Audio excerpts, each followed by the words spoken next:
forgot I can't open it. All right, so this is the start of the journey. Yeah. We got this Mustang here. The door latch is broken. I have to fix that. Yeah, the driver's side door latch is broken.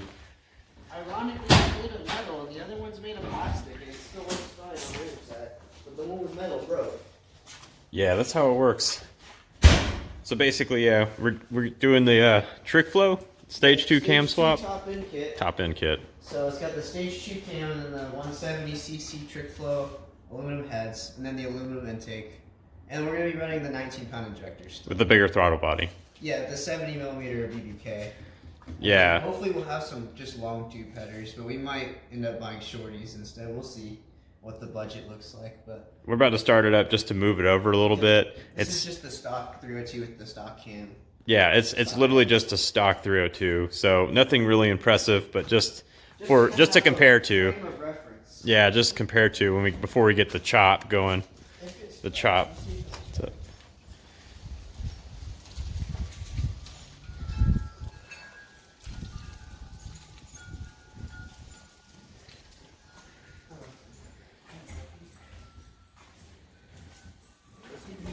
It might have the battery issue again.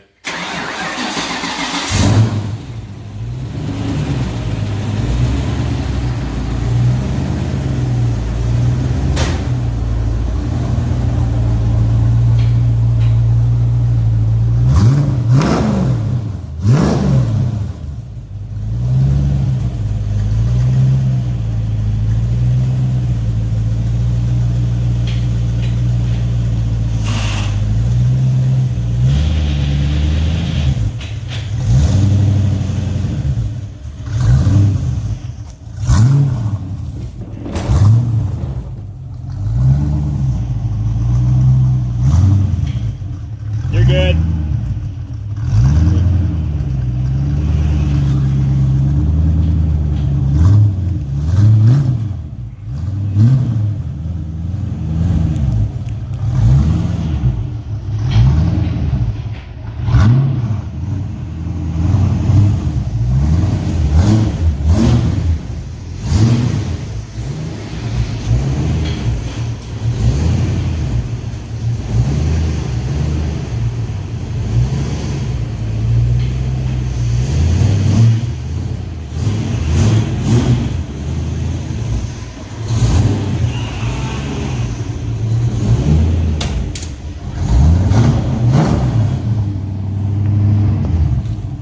One last flip.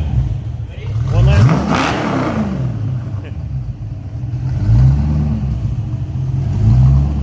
So this is all the parts, $3,000 worth. We got the 30 pack and the Essentials. all the goodies. We're gonna go and open these bad boys up and get ready for the installation. Oh yeah.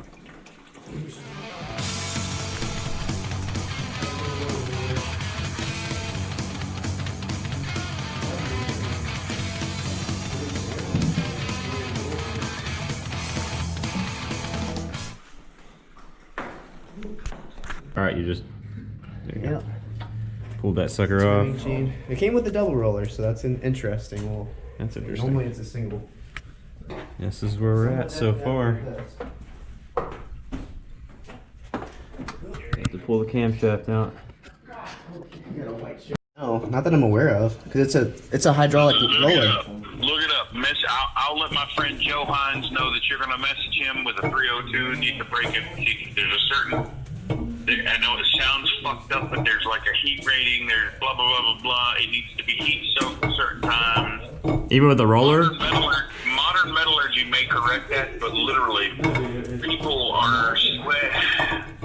It might just be high horsepower applications. Although literally, you're fixing to bolt in like 100. Okay, so we basically have gotten a lot of headway, took the old cam out, took basically all of the stuff that we could apart. I need to get an 11/16 socket on this side. There's one that's kind of on the back. It's the only reason we haven't taken this head off yet, but that'll be pretty easy once we do that. We're gonna get some long tube headers and a bigger throttle body, so that just means a trip to Summit. Darn. Guys, we're here at Summit getting some good stuff, getting some race car parts.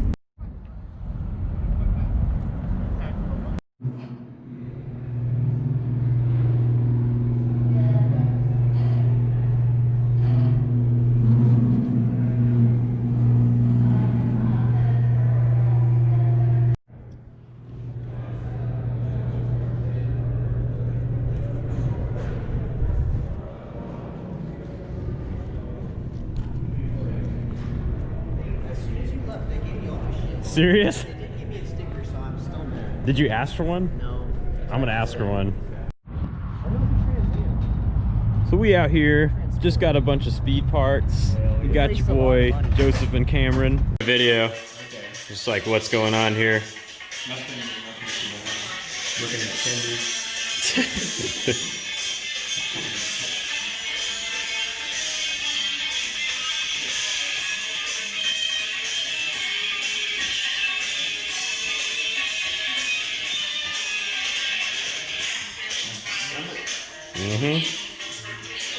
There's the man of the hour right there. New engine mounts.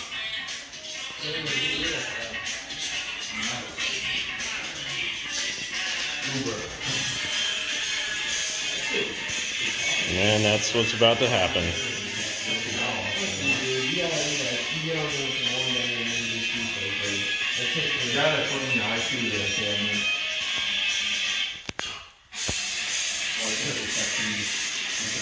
The old crusty engine mounts. As you can see, we just put some solid ones in here.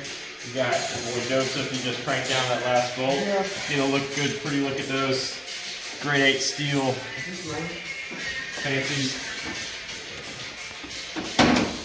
There you go. Yeah, look at that. So another step in the power. Yeah. The road to power. Alright, that's good. Okay, so we're making good progress so far.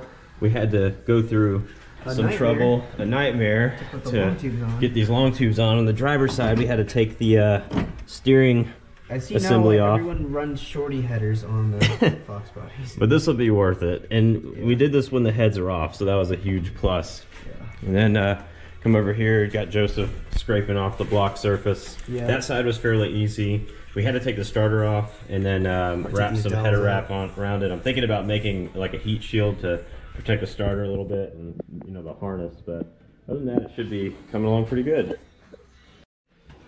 Okay, steering linkage is put back together. We're gonna put some sheathing over the wiring, the heat shield, kind of protect some of the starter wiring. And I'm thinking about using this old microwave bit when I tore apart a microwave last to make a makeshift heat shield over the starter.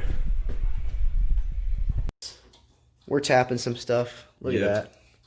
Making sure we don't have any cakey crap there. As you can see, we're wiping it off there, so just a little bit. We got the long tubes all mocked up. We also put some heat wrap on the wires, so that way you see the silver piece there.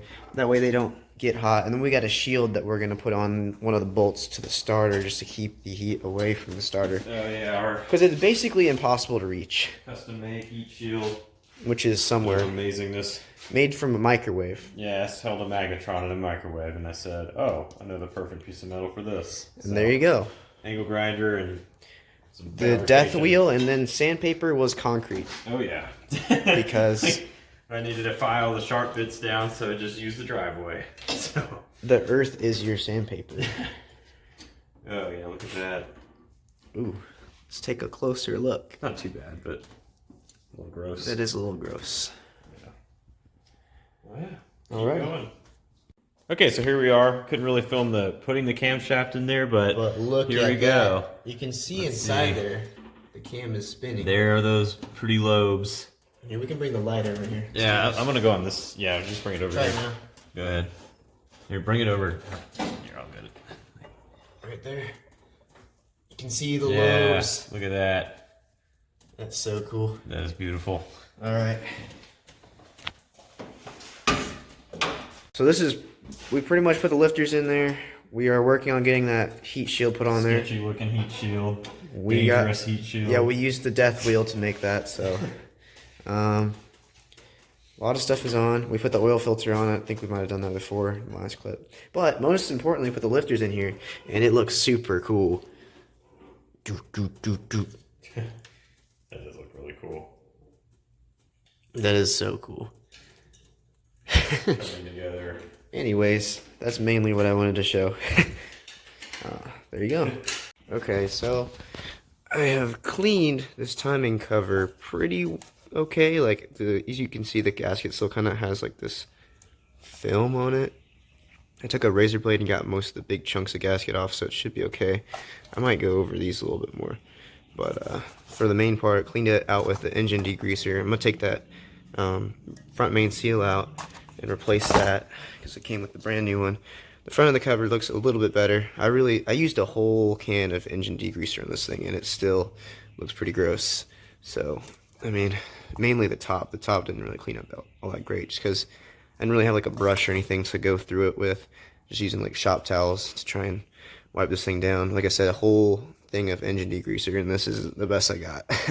So, anyways, this is about to go on the front of the engine. Last night we finished up, got the new timing chain on, all lined up and everything, and the lifters and everything are in there. So I'm gonna put the front timing chain cover on, and then I'm probably gonna put the water pump on after that.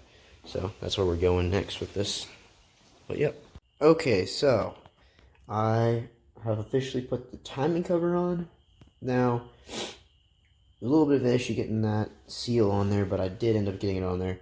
There was also an issue with the oil pan gasket, but I ended up making, so it originally had a one-piece oil pan gasket, so I cut out the piece of the center, since the gasket kit that came with this had the optional one-piece gasket for the U part of the oil pan, and went ahead and put that on there. I think I have some pictures of that. So that was a little bit of like a sketch. It's not a big deal. If it leaks, I'll just take the engine out and then, you know, change the oil pan gasket. Not a huge deal. But other than that, the timing cover is on. I know it kind of still looks a little crusty. I did my best to wash it and get it clean. However, there is a little bit of an issue with this bolt down here. I don't have a bolt that fits this, and I think this was the one that was on it, and it only threads onto the timing indicator. It doesn't thread into the bolts or into the threads back here. So I don't know if maybe the threads were stripped when the guy had it, and that's why there's this big oil buildup on this side of the engine, but on this side it's not that bad. Well, I guess it kind of is, but you can see where the residual oil buildup was. So I'm guessing maybe there was a huge oil leak here because this guy just didn't care. I'll probably pick up maybe some hardware, see what thread pitch that is, or if there are any threads left, and figure that out. But other than that, I think the next step is going to be putting on the harmonic balancer with the tool, which would be pretty easy. And then we're going to start putting on the heads, and it's going to start looking like an engine again finally. So that's pretty much where we're at right now. And I guess let me think about this. We started this project Friday night, so Saturday, Sunday, Monday, day 4. So there you go. Alright, so we've got one set of heads torqued on, which is the driver's side. Everything's torqued using the sequence and making sure that the bottom bolts have the thread sealant on them since they go into water jackets. Here's the torquing. We did the 1/2 inch head bolts, so everything looks good. We're going to go ahead and start to get to work on this side and bolting it in there. Right now it's just sitting on the dowels, but it's pretty sight finally. We also got the damper on and the damper pulley, so it's coming together finally. On the fun part now. Yep. Alright, so Benjamin's finishing up putting the last of the set screws in. Yeah, set screw guys here. It's looking very pretty, especially with that light on it. But everything's looking pretty good. Yeah, I mean, the procedure basically went to TDC for the whole firing order, and then cinched them down 1/2 turn, and then we're running these set screws in. Yep. Just to make sure. We went all the way until the push rods barely moved anymore, and they wouldn't spin or anything because they were under tension, and then we did a 1/2 turn more which we think is good because it allows us to have a little bit more of like a, I wouldn't say error, but it said from half a turn extra to 3/4 of a turn. So if we did tighten it more with our fingers than we thought, we still had that extra little bit of room to put that 0 lash in, plus the half turn. So the front assembly is all back on the engine. I don't know if I took a video of that, but put the water pump and everything on. So yeah, it's coming together. We're moving along. I already put the intake on after we oil up this valve train. Right. So there you go. Sweet.